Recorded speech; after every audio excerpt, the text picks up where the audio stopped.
بسیاری از مشرکان در این زمانه حتی از مشرکان قریش هم فراتر رفتند.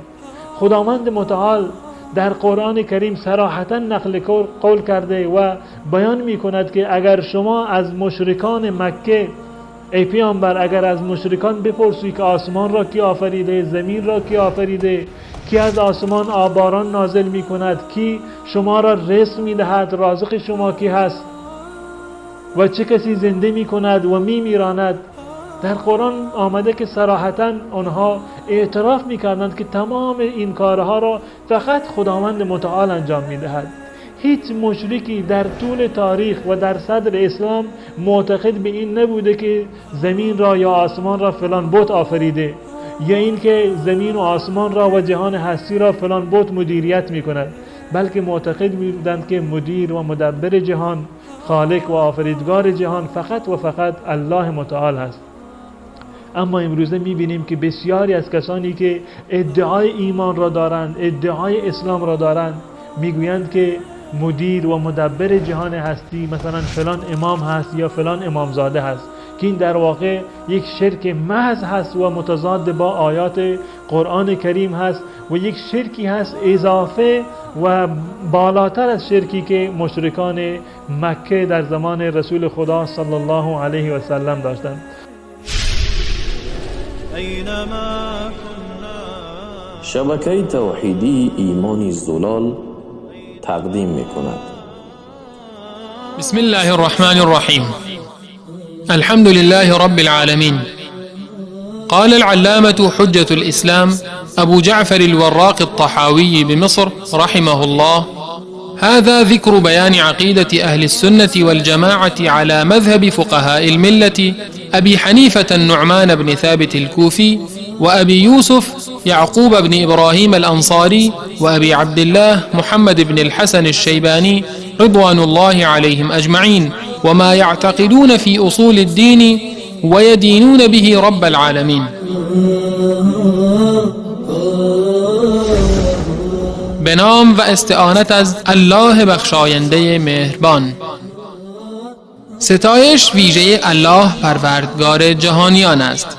علامه حجت الاسلام ابو جعفر وراق طحاوی رحمه الله میگوید: این کتاب بیانگر عقیده اهل سنت و جماعت بر مبنای مذهب فقهای اسلام ابو حنیفه نعمان بن ثابت کوفی و ابو یوسف یعقوب بن ابراهیم انصاری و ابو عبدالله محمد بن حسن الشیبانی رضی الله عنهم اجمعین است و به باورهای آنان در مورد اصول دین که با آن پروردگارشان را میپرستند میپردازد.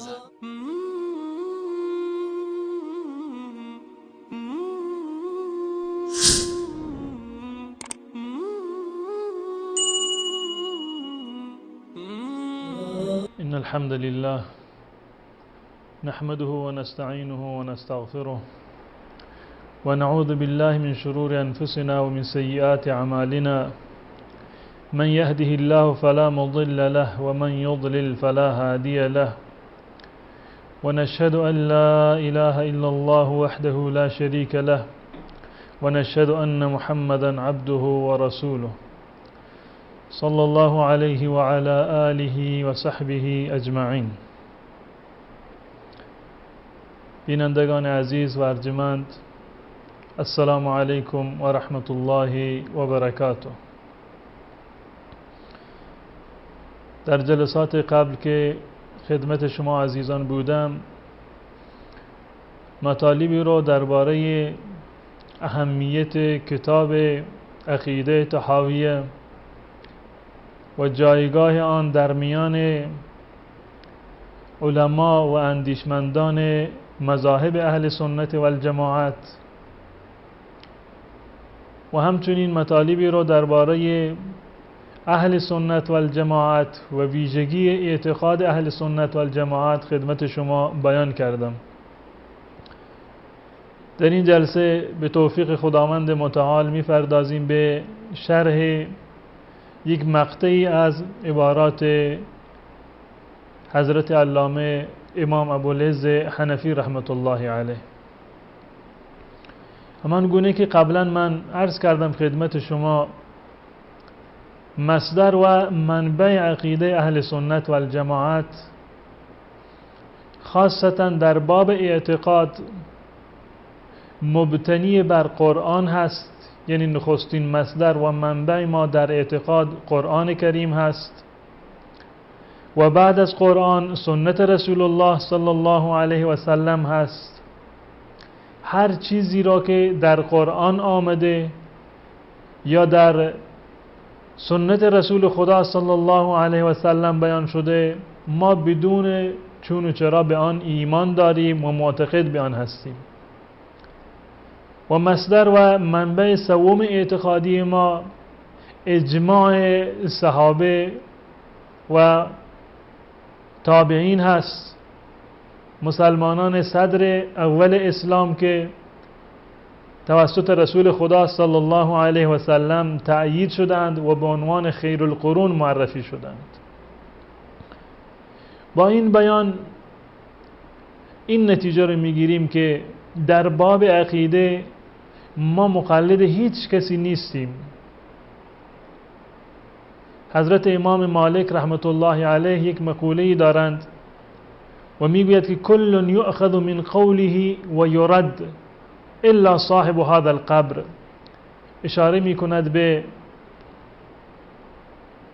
آرامگاه رسول خدا صلی الله علیه و سلم و میگوید که تمامی انسانها و تمامی علما قولشان احتمال دارد که پذیرفته بشود یا رد بشود، یعنی قابل پذیرش هست و قابل رد هست. اگر مدلل بود، اگر گفتار و سخنی استوار بود، مستدل به قرآن بود و مستدل به احادیث رسول خدا صلی الله علیه و سلم بود، پذیرفته می شود. و اگر گفتاری نابخردانه بود، بی دلیل و منطق بود، هر کسی هم که باشد گفتارش قابل پذیرش نیست. میگه الا صاحب هذا القبر، مگر شخص رسول الله صلی الله علیه و سلم که تمامی اقوال ایشان به شرط صحت قطعا ما باید آن را قبول بکنیم و به آن ایمان داشته باشیم. وقتی که برای ما ثابت شد که رسول خدا صلی الله علیه و سلم این سخن را فرمودند، دیگه هیچ عذر و بهانه‌ای دیگه ما نداریم که سخن رسول خدا صلی الله علیه و سلم را ما ترک بکنیم و به آن عمل نکنیم. پس بنابراین منبع و مصدر ما در قرآن مجید هست ابتداءً و بعد از آن سنت رسول الله صلی الله علیه و سلم و در درجه سوم اجماع صحابه و مسلمانان صدر اول اسلام هست.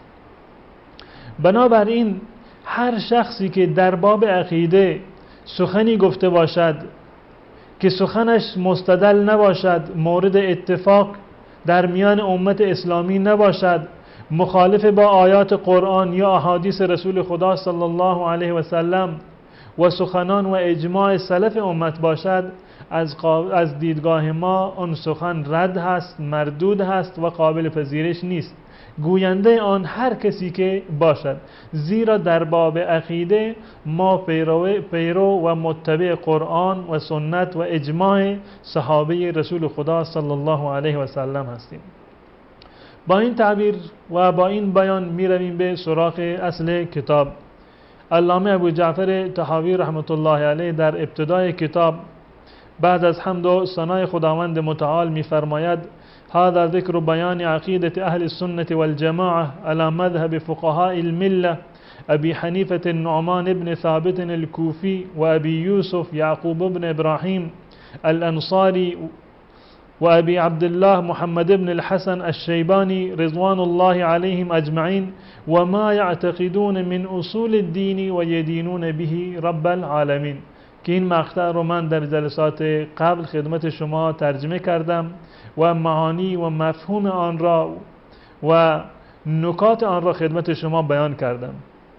در ادامه می‌فرماید: نقول فی توحید الله معتقدین بتوفیق الله ان الله واحد لا شریک له.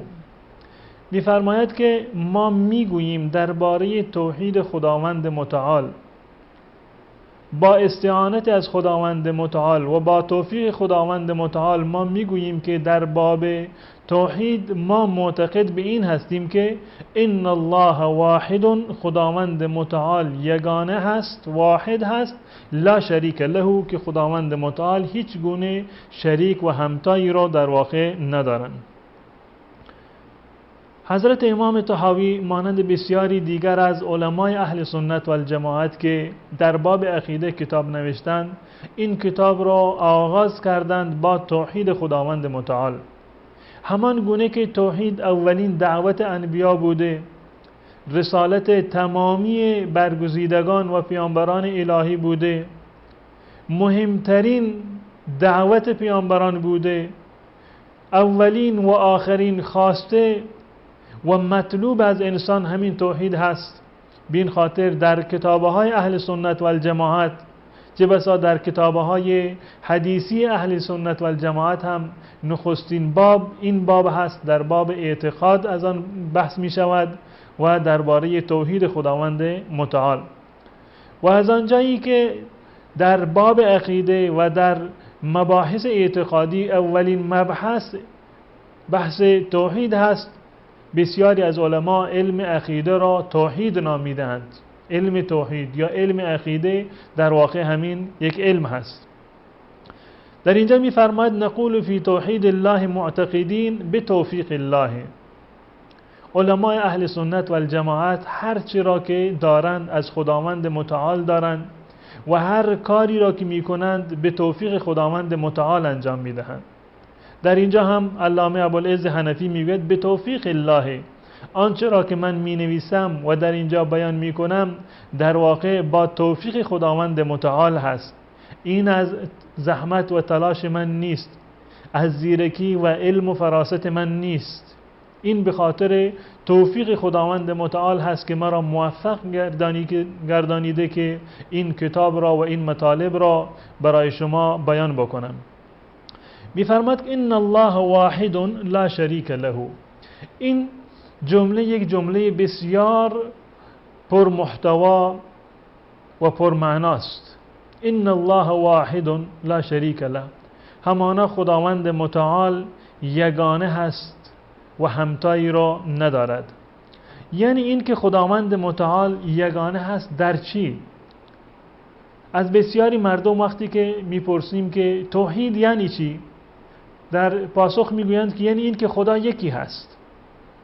این که ما میگیم خداوند متعال یکی هست، این مفهوم کامل و بیانگر مفاهیم کامل توحید نیست، بیانگر توحید واقعی نیست. همه انسان ها میگن خداوند متعال یکی هست. در طول تاریخ بشریت انسان هایی که معتقد به این باشند که دو تا خدا و دو تا آفریدگار برای دنیا وجود دارد نبودند، به جز گروه معدودی که معروف به ثنویه هستند یا معتقد به خدای خیر و خدای شر بودند. از اینها که بگذریم، تمامی انسانها معتقد به این بودند که خداوند متعال یکی هست. پس بنابراین این که ما بگوییم که توحید به معنی این هست که خداوند متعال یکی هست، این معنی کامل توحید نیست، بلکه توحید این هست که ما بگوییم که ان الله واحد، یعنی خداوند متعال یگانه هست. خداوند متعال در ذات خودش یگانه هست. خداوند متعال در اسماء و صفات خودش یگانه هست. خداوند متعال در ربوبیت خودش و در خدایی خودش و در آفریدگاری خودش یگانه هست. خداوند متعال در معبود بودنش و اله بودنش یگانه هست. این می شود مفهوم کامل توحید. خداوند متعال در همه چیزش یگانه و بی همتاست. و این کافی نیست که ما بگوییم که خداوند متعال فقط جنبه اثبات را بگوییم، بلکه همراه با اثبات نفی هم باشد. یگانگی خداوند متعال را در باب اسما و صفات و در باب ربوبیت و در باب الوهیت اثبات بکنیم و همتا داشتن خداوند متعال را، شریک داشتن خداوند متعال را نفی بکنیم. در اینجا امام طحاوی می‌فرماید که ان الله واحد، خداوند متعال، الله متعال در این زمینه ها واحد هست، یگانه هست، لا شریک له، و الله متعال شریکی ندارد، همتایی ندارد. هیچ کسی در اسماء خداوند متعال و در صفات خداوند متعال، در ربوبیت خداوند متعال و در الوهیت و لیاقت و استحقاق عبادت با خداوند متعال شریک نیست. از این جمله که ان الله واحد لا شریک له و همچنین جملاتی که امام طحاوی بعد از این بیان می کند، این نتیجه را ما می توانیم بگیریم که در اینجا حضرت امام طحاوی اشاره می کند به انواع سگانه توحید، یعنی با بررسی آیات قرآن مجید و احادیث رسول الله صلی الله علیه و سلم ما به این نتیجه می رسیم که توحیدی را که خداوند متعال برای مردم بیان کرده و آن را به عنوان رسالت تمامی پیامبران مشخص کرده و پیامبران را به آن مبعوث کرده، متشکل از 3 نوع هست: توحید ربوبیت و توحید اسماء و صفات و توحید الوهیت. و در این زمینه آیات و احادیث بسیار زیاد و فراوانی در قرآن مجید وجود دارد. به طور مثال خداوند متعال می‌فرماید که رب السماوات والارض و ما بینهما. تمامی آیاتی که در قرآن کریم بحث رب بودن خداوند متعال هست، آفریدگار بودن خداوند متعال هست، خالق بودن خداوند متعال، رازق بودن خداوند متعال هست، همه این آیات دلالت بر توحید ربوبیت خداوند متعال دارند. خداوند متعال رب السماوات والارض و ما بینهما، پروردگار آسمان هاست، پروردگار زمین هست و هرچه در میان آسمان و زمین هست.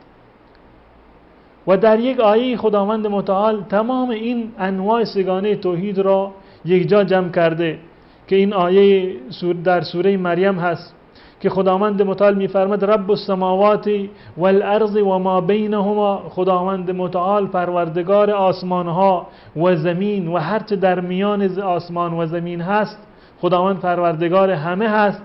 فاعبده واصطبر لعبادته، پس اون پروردگاری را که پروردگار آسمان هست و پروردگار زمین هست و هرچه در میان آسمان و زمین هست، فاعبده، اون را عبادت بکن، واصطبر لعبادته، و صبر بکن بر عبادت آن خدا. این می شود توحید الوهیت. قسمت اول رب السماوات والارض توحید ربوبیت بود، فاعبده واصطبر لعبادته بحث عبودیت هست، بحث عبادت و توحید الوهیت هست.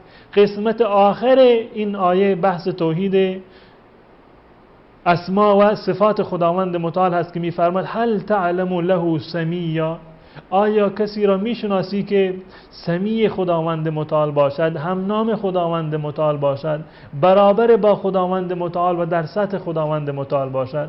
پس بنابراین از آیات و احادیثی که رسول خدا صلی الله علیه وسلم بیان کرده ما به این نتیجه میرسیم که توحید خداوند متعال بر 3 نوع تقسیم می شود که نخستین نوع آن توحید ربوبیت هست، یعنی این که ما اعتقاد داشته باشیم به ربوبیت خداوند متعال. بعد از یک میان برنامه کوتاه انشاءالله میپردازیم به معنی و دلایل و همچنین بقیه مسائلی که در باب توحید ربوبیت خداوند متعال هست.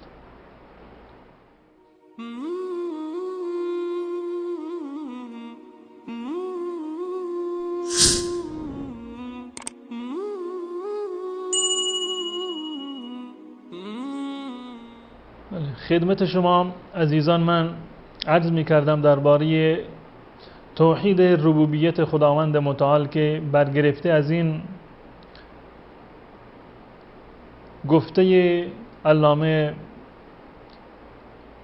ابو جعفر طحاوی بود و در شرح این نکته بود که ایشان فرمود که ان الله واحد لا شریک له. توحید ربوبیت خداوند متعال به معنی اعتقاد داشتن و اعتراف و باور قطعی و یقینی هست به این که تنها خداوند متعال رب و مالک و خالق و رازق تمام مخلوقات هست و این که خداوند متعال زنده می کند و می میراند، نافع هست و ضار هست، تنها او هست که نفع می رساند، ضرر می رساند. تنها خداوند متعال هست که دعاهای ما را اجابت می کند. تمامی امر و مالکیت و صاحب اختیار دنیا و آخرت خداوند متعال هست. تمامی خیر به دست خداوند متعال هست و در این زمینها خداوند متعال هیچ گونه شریکی را ندارد. ما بیان توحید ربوبیت خداوند متعال را در جامعه خودمان بسیار میشنویم. این جمله بر زبان همه ما هست که الله متعال خالق هست، رازق هست، مالک هست. هرچی می شود از خداوند می شود، از غیر خداوند چیزی نمی شود. هرچه خداوند متعال بخواهد آن می شود، هرچه خداوند متعال نخواهد شد. آفریدگار زمین و آسمان و هرچی را که ما می بینیم خداوند متعال هست. این در واقع معنی توحید ربوبیت خداوند متعال هست و قرآن کریم سراسر پر هست از دلایل و آیاتی که توحید ربوبیت خداوند متعال را اثبات می کند. به طور مثلا خداوند متعال می فرماید که در ابتدای قرآن کریم الحمدلله رب العالمین، که ربوبیت را برای خداوند متعال ثابت می کند. سپاس خدایی که رب عالمین هست، پروردگار جهانیان هست. ان فی خلق السماوات والارض، در سوره بقره خداوند متعال می فرماید که ان فی خلق السماوات والارض، در آفرینش آسمانها و زمین. ان فی خلق السماوات والارض و اختلاف اللیل والنهار والفلك التي تجري في البحر بما ينفع الناس وما انزل الله من السماء من ماء فاحيا به الارض بعد موتها وبث فيها من كل دابة وتصريف الرياح والسحاب المسخر بين السماء والارض لآیات لقوم یعقلون. خداوند متعال می فرماید این که شب می آید، روز می آید، این که شب و روز پشت سر هم می آیند و این که کشتی هایی که در دریا می روند، بادی که حرکت می کند، بارانی که از آسمان فرو می ریزد، نباتاتی که از زمین بیرون می آیند، اینها همه آیات و نشانه هایی هست برای انسانهای عاقل و فهمیده که قطعا می دانند که رب اینها، خالق اینها و آفریدگار اینها قطعا خداوند متعال هست. یعنی که در آیه دیگر خداوند متعال می فرماید ان الله هو الرزاق ذو القوة المتین، خداوند متعال رازق هست، رزاق هست، ذو القوة المتین هست، قدرت محکم و استواری را دارد خداوند متعال. تمامی آیات و احادیثی که درباره افعال خداوند متعال هست که خداوند متعال این کار را انجام میدهد، این کار را انجام داده، خداوند آفریدگار هست، خالق هست، مالک هست، رازق هست، تمام اینها در واقع دلیل بر توحید ربوبیت خداوند متعال هستند.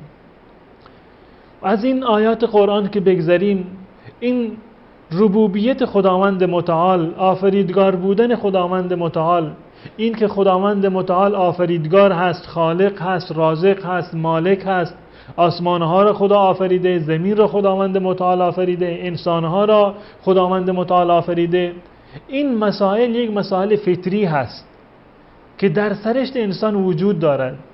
یعنی این که حتی اگر انسان مسلمان هم نباشد، این نکات را و این مطالب را در واقع پذیرفته هست. اگر شما از یک کافری بپرسید که آسمان را کی آفریده، میگوید خداوند متعال. گرچه به وحدانیت خداوند متعال اعتقاد ندارد، شاید مشرک باشد، اما آفریدگار را، آسمان را، آفریدگار زمین را خداوند متعال میداند. و این نقطه را خداوند متعال در قرآن کریم در جاهای بسیار زیادی خداوند متعال بیان کرده. به طور مثال خداوند متعال مثلا میفرماید که لئن سألتهم من خلق السماوات والارض وسخر الشمس والقمر لیقولن الله فانا یؤفکون، در سوره عنکبوت آیه 61 میفرماید که ای پیامبر اگر تو از این کافران بپرسی و از این مشرکان بپرسی ولئن سألتهم من خلق السماوات والارض، آسمان ها را کی آفریده، زمین را کی آفریده، و سخر الشمس والقمر، این خورشید را و این ماه را، آفتاب و مهتاب را کی مسخر کرده، کی اینها را به گردش در می آورد؟ بدون هیچ گونه تفکری و تأملی میگویند لیقولن الله، میگویند که خدا اینها را آفریده. مدیر اینها و مدبر اینها فقط الله هست. خداوند متعال میفرماید فانا یؤفکون، اینها به کجا میروند؟ وقتی که خودشون اقرار میکنند و اعتراف میکنند و این باور را دارند که آسمانها را خداوند آفریده، زمین را خداوند متعال آفریده، خورشید و ماه را خداوند متعال آفریده و گرداننده جهان خداوند متعال هست، پس بنابراین تنها باید همین خدا را عبادت بکنند. با این که معتقد به پروردگاری و آفریدگاری خداوند متعال بودند، باز هم در بعد عبادت خداوند متعال دچار شرک بودند. در جای دیگر خداوند متعال می‌فرماید که ولئن سألتهم من خلقهم، اگر از مشرکان بپرسید که شما را کی آفریده، آفریدگار شما و خالق شما کیست، لیقولن الله، میگن خدا. هیچ کسی از مشرکان قائل به این نبوده که فلان بت مرا آفریده یا فلان معبود باطل و ناحق مرا آفریده، بلکه همشون معتقد به این بودند که تمام وجود را و تمام هستی را، ما را، حیوانات را، آسمان و زمین را خداوند متعال آفریده. خداوند متعال در ادامه میفرماید فانا یؤفکون، پس کجا میروند؟ چرا از خداوند متعال اعراض میکنند؟ خودشان که میدانند آفریدگارشان خداوند متعال هست، پس چرا از خداوند متعال روی گردان هستند؟ و در آیه دیگر میفرماید که ولئن سألتهم من نزل من السماء ماء فاحیا به الارض، اگر از مشرکان سوال بکنید که کی از آسمان باران فرود می آورد و باران نازل می کند و بعد از آن زمین را زنده می کند، من بعد موتها، بعد از اینکه زمین مرده است، خشک است، آباد نیست، خداوند متعال باران را نازل می کند و این زمین را زنده می کند و آباد می کند، لیقولن الله، در پاسخ می گویند که الله از آسمان باران نازل می کند. قل الحمد لله، بگو که سپاس و ستایش مخصوص و ویژه خداوند متعال هست. بل اکثرهم لا یعقلون، بلکه اکثر این انسانها عقل ندارند و تدبر نمی کنند. یعنی این که این مشرکان با این که خودشان معتقد به این هستند که خداوند متعال خالق هست، رازق هست و خودشان را هم خداوند متعال آفریده، با وجود این در بعد عبادت خداوند متعال میروند دچار شرک میشوند و غیر الله را میپرستند. پس بنابراین خداوند متعال با بیان این نقطه که خداوند متعالی که و اللهی که آفریدگار شما هست و معبود شما هست و آسمان را آفریده و زمین را آفریده و تمامی مخلوقات را آفریده، از آسمان باران نازل می کند، زمین را زنده می گرداند، این خدایی که خود شما معتقد هستید و باور دارید که این کارها را فقط و فقط خداوند متعال انجام می دهد، پس بنابراین شما باید تنها و تنها همین خدا را و همین الله را شما باید عبادت بکنید. اما ما می‌بینیم که مشرکان با این که این اعتقاد را داشتند و این باور را داشتند که خداوند متعال آفریدگار آسمان و زمین هست، خداوند متعال خالق آنهاست و هرچی در دنیا می شود از خداوند متعال می شود و گرداننده جهان خداوند متعال هست، اما بازم در کنار خداوند متعال لات و عزا و منات و بقیه بت‌های خودشان را عبادت می‌کردند. و این است که خداوند متعال این نقطه را بر آنها ایراد گرفته و می‌فرماید که عقلشان کجا رفته؟ بل اکثرهم لا یعقلون، اینها نمی‌فهمند، عقل ندارند، درک ندارند. یه در جایی که خداوند متعال ربوبیت خودشان را بیان می‌کند، در آخر می‌گوید که لقوم یعقلون، اینها تمام نشانه هایی هست برای این که معبود همون کسی هست که خالق هست. پس بنابراین ما باید بیشتر بر این نقطه تمرکز بکنیم که این دلیلی که خداوند متعال آورده برای عبودیت خودش و برای الوهیت خودش همین توحید ربوبیت و توحید اسما و صفات هست. یعنی این که آن خدایی که یگانه هست در ربوبیت، خود شما معتقد هستید و بر این باور هستید که شریکی ندارد در آفریدن جهان و در آفریدن شما و در مدیریت جهان هستی، هیچ گونه شریکی رو ندارد، پس همون خدا رو شما باید عبادت بکنید.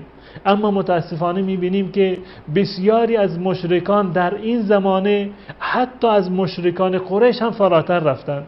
خداوند متعال در قرآن کریم صراحتا نقل قول کرده و بیان میکند که اگر شما از مشرکان مکه، ای پیامبر، اگر از مشرکان بپرسی که آسمان را کی آفریده، زمین را کی آفریده، کی از آسمان آباران نازل می کند، کی شما را رزق می دهد، رازق شما کی هست و چه کسی زنده می کند و می میراند، در قرآن آمده که صراحتا آنها اعتراف می کردند که تمام این کارها را فقط خداوند متعال انجام می دهد.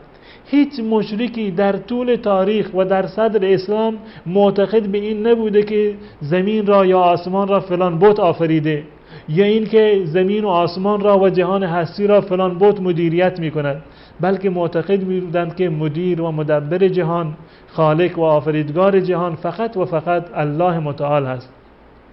اما امروزه میبینیم که بسیاری از کسانی که ادعای ایمان را دارند، ادعای اسلام را دارند، میگویند که مدیر و مدبر جهان هستی مثلا فلان امام هست یا فلان امامزاده هست، که این در واقع یک شرک محض هست و متضاد با آیات قرآن کریم هست و یک شرکی هست اضافه و بالاتر از شرکی که مشرکان مکه در زمان رسول خدا صلی الله علیه و سلم داشتند. به امید آن روزی که مسلمانان توحید کامل را درک بکنند و بفهمند و آن گونه که مراد خداوند متعال و رسول خدا صلی الله علیه و سلم بوده خداوند متعال را بپرستند، تمامی شما را تا برنامه دیگر به خداوند متعال می سپارم و السلام علیکم و رحمت الله و برکاته.